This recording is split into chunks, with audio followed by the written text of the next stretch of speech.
1995 ulifanyika mkutano mkubwa huko Beijing nchini China, ambapo wanawake kote duniani walikutana, lengo kuu likiwa ni kudai haki zao.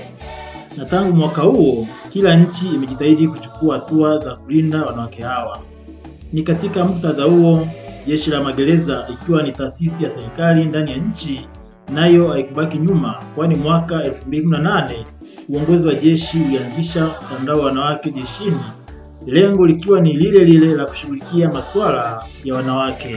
Kimsingi, tangu mwaka huo wanawake ndani ya jeshi wamekuwa wakipewa kipaumbele na hivyo kupata mafanikio makubwa, ikiwemo kupandishwaji vyeo tena vikubwa vyenye maamuzi. Mfano, katika muundo wa jeshi makamishna wanne CP waliopo yupo mwanamke mmoja. Manaibu makamishna wa magereza DCP yupo mwanamke mmoja. Makamishna wasaidizi waandamizi wa magereza SACP wako wanawake wawili. Na kwa upande wa makamishna wasaidizi wa magereza ACP na vyeo vinginevyo wapo wa kutosha.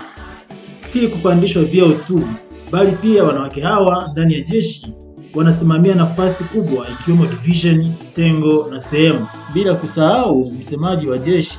Mfano, kwa sasa division ya huduma za urekebu inaongozwa na mwanamke CP Amina Kavirono, ambaye kimsingi anamsaidia sana mkuu wa jeshi, hususan katika swala la kuhakikisha magereza inajitosheleza kwa chakula, kwani ni mwanamke huyu tangu kupandishwa cheo na kuteuliwa katika wadhifa huo amekuwa akizungukia magereza nchini, huku akikagua na kuhimiza uwajibikaji na uzalendo.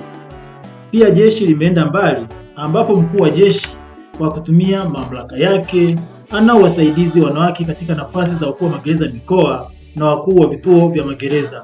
Aidha, wanawake ndani ya jeshi kutokana na taaluma zao wanafanya shughuli kubwa tena za kisayansi, ikiwemo ujenzi, utabibu na kadhalika. Ni wanawake hawa wamefanikiwa pakubwa kutatua changamoto zao, ikiwemo migogoro kazini na ya kifamilia.